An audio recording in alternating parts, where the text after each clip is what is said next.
বহুদূরের এক জঙ্গলে এক পান্ডা বসবাস করত। তার সাদা রঙের একটা মুরগি ছিল। এই মুরগিটাকে সে সব কিছু খেতে দিত আর খুব ভালোবাসতো। সারাদিন হাসি খুশিতে এই মুরগিটার সাথেই তার দিন পার হচ্ছিল। প্রতিদিনের মতো আজকেও সে মুরগিটাকে আদর করে তার ঘরে নিয়ে গিয়ে রেখে আসে। আর এই মুরগিটা রোজ 5টা 6টা করে ডিম পাড়ত, আর এই ডিমগুলো খেয়েই মূলত পান্ডার জীবন পার হচ্ছিল। আজকেও পান্ডা অনেকগুলো ডিম নিয়ে ডিমের ভাজি, ডিমের ভর্তা সিদ্ধ খেয়ে ঘুমিয়ে পড়ে।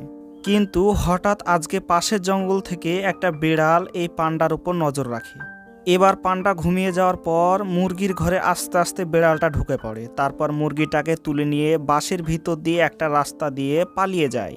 তারপর সে তার ঘরে গিয়ে মুরগিটাকে রান্না করে আনন্দ করতে করতে খেয়ে ফেলে। অন্যদিকে সকাল হতে হতেই পান্ডার ঘুম ভেঙে যায়, আর সে তাড়াতাড়ি মুরগির ঘরের দিকে দৌড় মারে।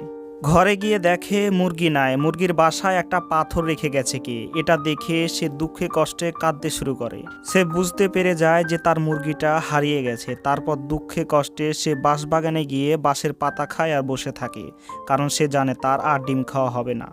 বন্ধুরা, ভিডিওগুলো ভালো লাগলে চ্যানেলটা সাবস্ক্রাইব করে দিও।